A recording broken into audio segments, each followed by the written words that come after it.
Assalamualaikum warahmatullahi wabarakatuh. Perkenalkan, saya Dr. Yose Ramda Ilhami. Pada kali ini, saya akan memberikan kuliah mengenai aktivitas kontraksi jantung.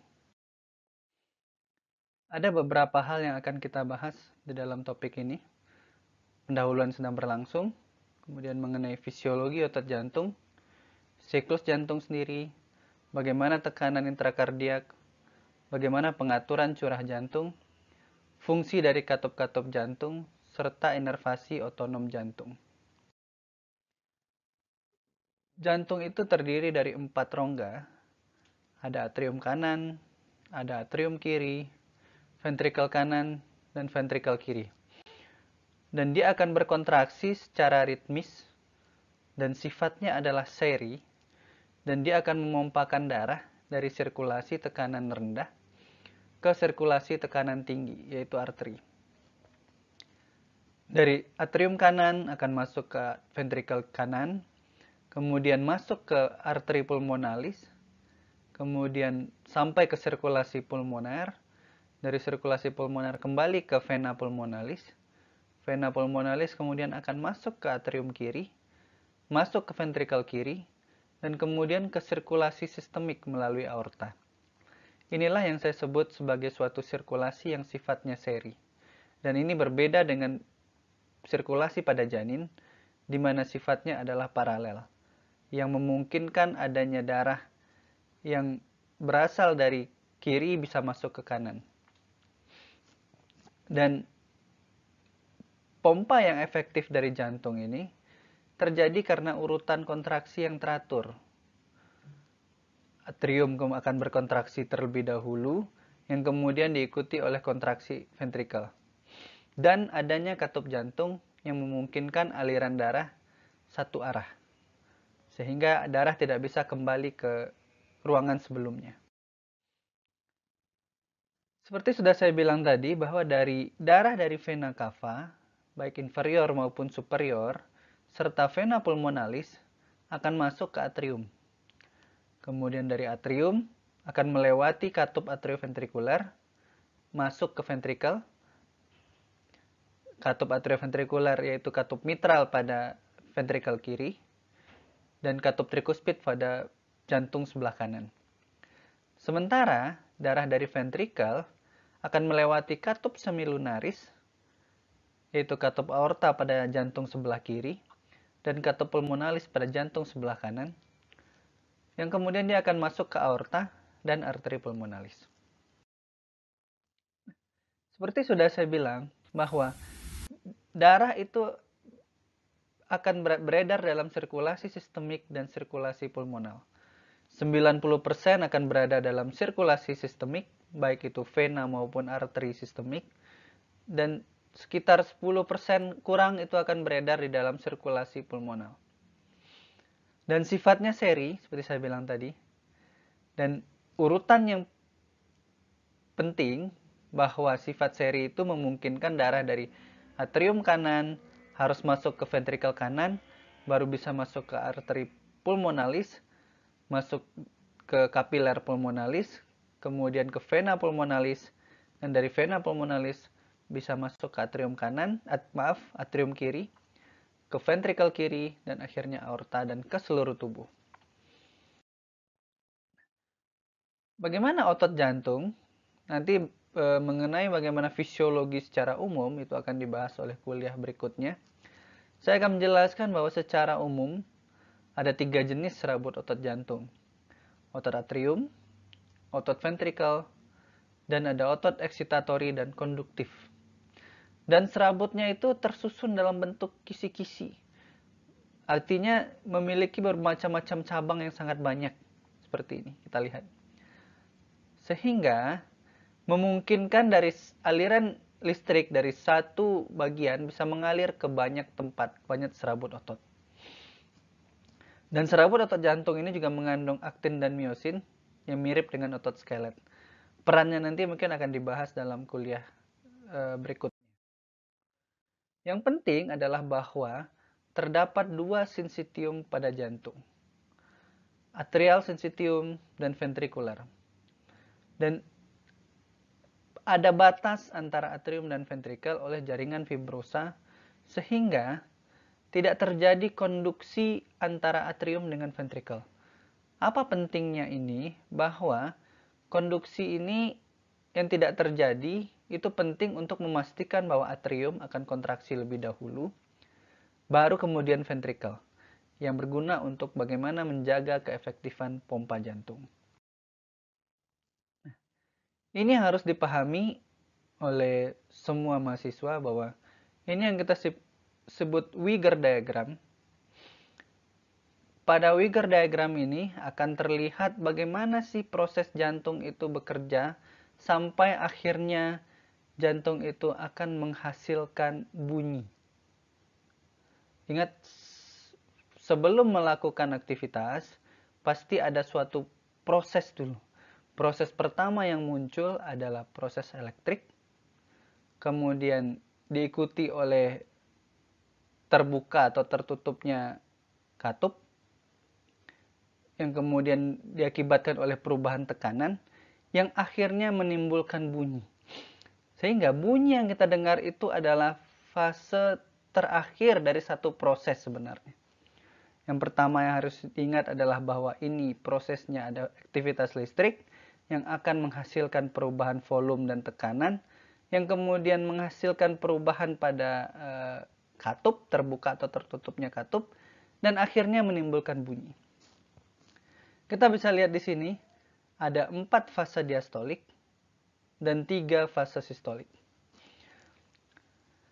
Fase diastolik dimulai dari isovolumetric relaxation, ada rapid filling, diastasis, atrial systole, dan sementara fase sistolik diawali oleh isovolumetric contraction, rapid ejection, dan reduced ejection.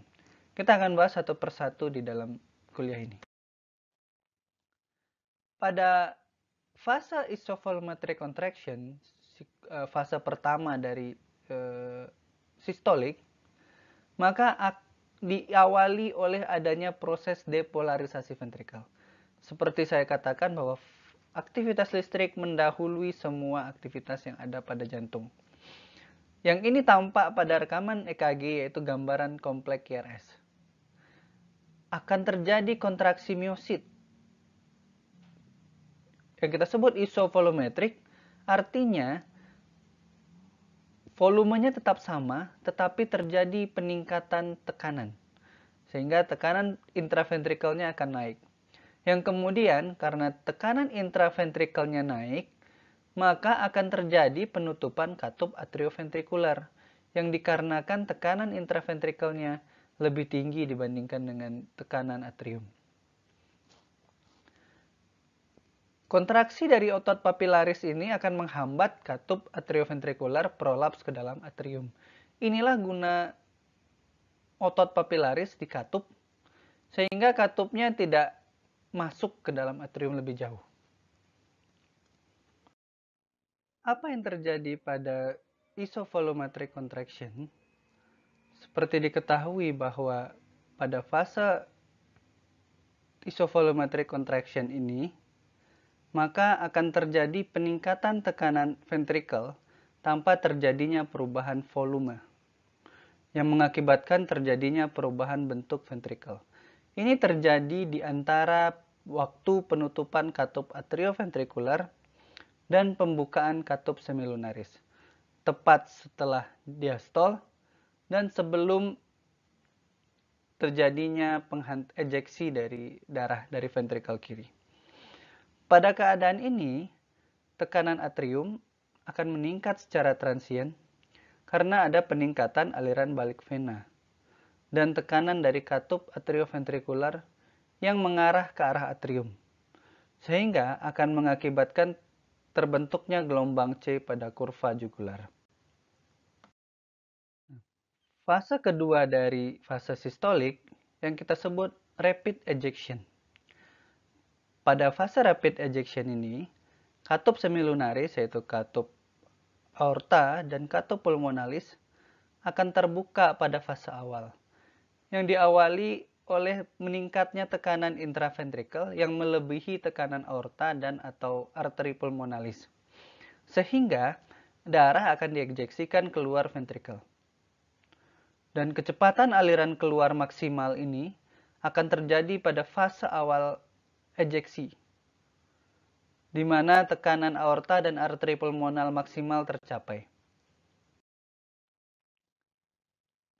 Pada fase rapid ejection ini, atrium akan tetap terisi darah dari aliran balik vena. Akan tetapi, tekanan atrium akan menurun seperti kita lihat pada kurva X di sini setelah gelombang C, karena basis atrium tertarik ke ventrikel sehingga memperluas atrium. Dan pada gambaran EKG ini adalah sebelum gelombang T, tidak ada defleksi apapun. Fase berikutnya, fase ketiga dari sistolik adalah reduced ejection. Sekitar 150-200 milisecond setelah QRS, maka akan terjadi proses repolarisasi ventrikel. Pada fase ini, maka tegangan ventrikel akan berkurang, sehingga akan menimbulkan relaksasi otot, dan mengakibatkan kecepatan pengosongan menurun. Pada fase ini sebenarnya tekanan ventrikel, baik ventrikel kiri maupun ventrikel kanan, lebih rendah dibandingkan dengan tekanan aliran keluar, atau tekanan aorta ataupun arteri pulmonalis. Akan tetapi, aliran keluar masih terjadi karena adanya energi kinetik darah. Darah tetap akan dikeluarkan ke aorta dan arteri pulmonalis. Pada fase reduced ejection ini, kita bisa lihat di grafik bahwa tekanan atrium akan meningkat secara gradual karena aliran balik vena yang masih berjalan terus secara kontinu. Dan kita bisa lihat di rekaman EKG, ini adalah pada gelombang T, fase repolarisasi ventrikel. Dan kita bisa lihat pada akhir fase ini, maka katup semilunaris akan tertutup. Tertutuplah katup semilunaris, yang ditandai dengan mulainya fase diastol. Bagaimana terjadinya fase diastol? Ketika tekanan intraventrikel lebih rendah dari tekanan aorta atau arteri pulmonalis, maka katup aorta dan pulmonal akan menutup, yang akan menghasilkan bunyi S2. Yang kita bisa lihat nanti pada Wigger diagram, yaitu berhubungan dengan adanya notch yang sedikit naik lagi pada kurva tekanan aorta dan arteri pulmonalis. Penurunan tekanan aorta dan arteri pulmonalis ini sifatnya tidak tiba-tiba. Energi potensial yang ada pada dinding elastik aorta dan arteri pulmonalis dan adanya resistensi vaskular sistemik ataupun pulmonal akan mengalirkan darah ke seluruh tubuh, walaupun tekanan di ventrikel tidak ada lagi. Inilah yang membantu bagaimana aliran darah bisa mencapai seluruh tubuh. Pada fase isovolumetric relaxation ini, volume ventrikel tetap konstan, karena semua katup tertutup. Volume yang tersisa pada fase isovolumetric relaxation ini, itu menggambarkan end systolic volume. Lebih kurang 50 cc pada ventrikel kiri yang normal. Perbedaan antara end diastolic volume dengan end systolic volume inilah yang kita sebut namanya volume sekuncup atau stroke volume. Dan nanti kita bisa menghitung yang kita sebut namanya fraksi ejeksi yang lebih kurang sekitar 60% pada ventrikel normal. Volume dan tekanan atrium ini akan tetap meningkat. Kita bisa lihat bahwa ini ada puncak V di sini. Ini akan meningkat terus karena aliran balik vena masih berlangsung terus-menerus. Dan pada EKG kita bisa lihat setelah gelombang T. Pada fase rapid ventricular filling, setelah terjadinya isovolumetric relaxation, mengakibatkan tekanan ventrikel akan lebih rendah dibandingkan dengan tekanan atrium, yang akan mengakibatkan katup atrioventrikular terbuka. Sehingga darah di atrium akan masuk secara cepat ke ventricle, secara pasif.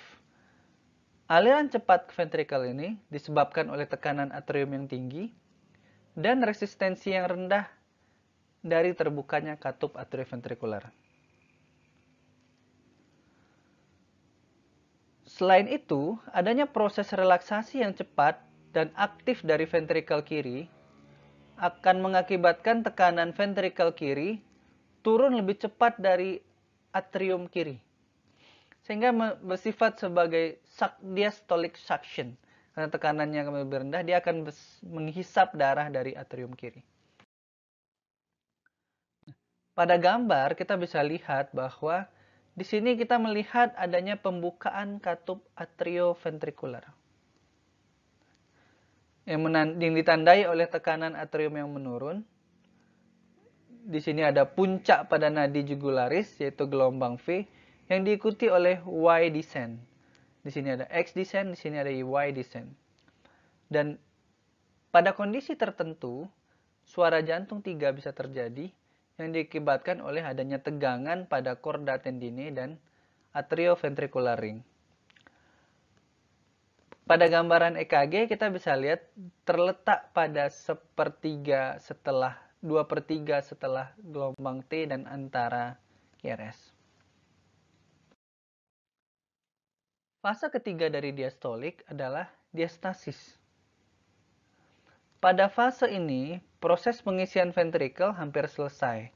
Pengisian cepat sudah terjadi, ventrikel sudah mulai mengembang, dan sifatnya lebih kaku karena kurang compliant, dan terjadi peningkatan tekanan intraventrikel yang akan mengakibatkan perbedaan tekanan antara atrium dan ventrikel menjadi lebih rendah, sehingga laju pengisiannya akan melambat. Kita bisa lihat pada Wigger diagram ini bahwa tekanan di atrium akan sedikit meningkat karena aliran balik vena masuk ke atrium. Tekanan aorta dan arteri pulmonal akan menurun karena adanya aliran darah ke sirkulasi sistemik dan pulmonal. Kita bisa lihat di sini adalah persis sebelum gelombang P. Fase keempat dari diastolik adalah atrial systole.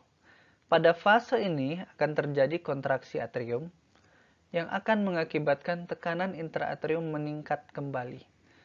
Sehingga aliran darah dari atrium akan masuk ke ventricle dalam jumlah yang lebih banyak dibandingkan dengan diastasis. Aliran balik ke vena pulmonalis atau vena cava akan dihambat oleh efek aliran balik vena yang sudah berasal dari vena cava inferior superior ataupun dari vena pulmonalis dan gelombang kontraksi atrium. Sifatnya seperti milking dari atas ke bawah. Sehingga akan menghambat proses baliknya darah dari ke vena pulmonalis atau vena cava. Kita bisa lihat pada gambar ini bahwa pada kontraksi atrium akan terjadi peningkatan tekanan vena proksimal yang digambarkan oleh gelombang A pada kurva Wigger diagram dan berperan dalam 10% pengisian ventrikel kiri pada kondisi istirahat. Tetapi ketika terjadi aktivitas pada denyut jantung yang meningkat, atrial systole berperan hingga 40% untuk pengisian ventrikel kiri yang diakibatkan oleh penurunan waktu diastol. Sehingga pada kondisi tidak adanya atrial systole, contohnya pada suatu kondisi atrial fibrilasi, irama yang tidak teratur, tidak adanya kontraksi atrium, ini akan menurunkan pengisian ventrikel kiri cukup signifikan, terutama pada saat peningkatan denyut jantung, pada saat aktivitas. Setelah selesai kontraksi atrium ini, tekanan atrium akan turun yang digambarkan oleh X descent. Dan pada EKG akan ditandai oleh adanya gelombang P hingga kompleks QRS. Kita sudah bicara mengenai bagaimana siklus jantung. proses kontraksi di jantung akan menghasilkan tekanan intrakardiak. Dan yang kita ketahui bahwa tekanan pada sirkulasi pulmonal akan jauh lebih rendah dibandingkan dengan tekanan pada sirkulasi sistemik. Dan adanya rentang tekanan yang kita bisa lihat di sini antara jantung kanan dan jantung kiri itu menggambarkan adanya perubahan tekanan atrium selama proses siklus jantung. Kita bisa lihat di sini 0 sampai 4, 8 sampai 10, ini adalah perubahan tekanan atrium selama siklus jantung. Kita bisa lihat tekanan pada ventrikel kanan untuk sistoliknya 25, diastoliknya adalah 4, yang kemudian akan menghasilkan tekanan pada arteri pulmonalis menjadi 25 untuk sistolik, 10 untuk diastolik. Sampai di atrium kanan, dia akan setara dengan tekanan diastolik arteri pulmonal, yaitu 10, yang kemudian akan dihantarkan ke ventrikel kanan ventrikel kiri. Pada saat fase sistolik, tekanannya akan mencapai 120 mm/Mercury, dengan diastolik tetap 10. Dan ini akan dihantarkan ke aorta, akan menghasilkan tekanan sistolik 120 dan diastolik 80.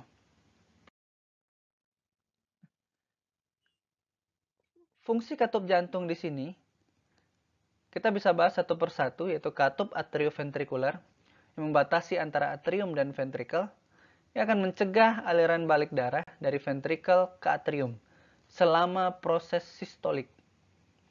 Dan katup ini akan terbuka dan tertutup secara pasif yang diakibatkan oleh tekanan. Pada katup atrioventrikular, dia memiliki musculus papillaris yang akan berkontraksi ketika dinding ventrikel berkontraksi.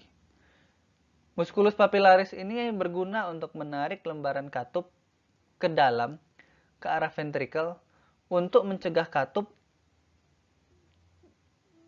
tidak menonjol ke arah atrium terlalu jauh selama kontraksi ventrikel. Pada katup semilunaris, yaitu katup aorta dan katup pulmonal, ini dipengaruhi oleh suatu tekanan yang sangat tinggi pada arteri, terutama pada akhir sistolik. Dia akan menutup katup semilunar ke kondisi tertutup secara cepat, dan pada katup ini didapatkan kecepatan ejeksi darah yang lebih cepat, sehingga katup ini akan cenderung lebih rentan terhadap abrasi mekanis. Berkaitan dengan kontraksi, jantung itu bekerja secara otonom, sehingga sangat banyak sekali sistem saraf otonom yang terkait dengan jantung. Kita bisa lihat di sini ada beberapa tempat yang dipengaruhi oleh inervasi otonom, terutama saraf simpatis dan parasimpatis. Saraf simpatis akan mempengaruhi nodus SA, akan mempengaruhi nodus AV di sini, akan mempengaruhi otot jantung tersendiri. Sementara saraf parasimpatis umumnya akan mempengaruhi nodus SA dan nodus AV. Bagaimana efek peningkatan simpatis yang sangat kuat? Dia akan meningkatkan denyut jantung dari 70 bisa sampai 180 sampai 200 tergantung usia, dan bisa meningkatkan daya kontraksi 2 kali lipat, sehingga meningkatkan cardiac output bisa sampai 2 hingga 3 kali lipat. Bahkan bisa sampai 10 kali lipat. Sementara inhibisi simpatis akan menurunkan heart rate, menurunkan kontraksi, dan menurunkan cardiac output 30%. Kita bisa lihat pada gambar ini bagaimana peran dari stimulasi simpatis bisa meningkatkan cardiac output bisa 2 hingga 3 kali lipat. Hilangnya simpatis akan menurunkan cardiac output bisa sampai 30%. Stimulasi parasimpatis bisa menurunkan cardiac output lebih sampai 50%. Nah, peran dari stimulasi parasimpatis di sini dapat menghentikan denyut jantung untuk beberapa detik dan dapat menurunkan kontraksi otot jantung 20-30% sehingga menurunkan cardiac output sampai 50%. Demikianlah yang bisa saya jelaskan mengenai aktivitas kontraksi jantung. Mudah-mudahan dapat dimengerti. Terima kasih atas perhatiannya. Saya tutup. Wabillahi taufik wal hidayah. Assalamualaikum warahmatullahi wabarakatuh.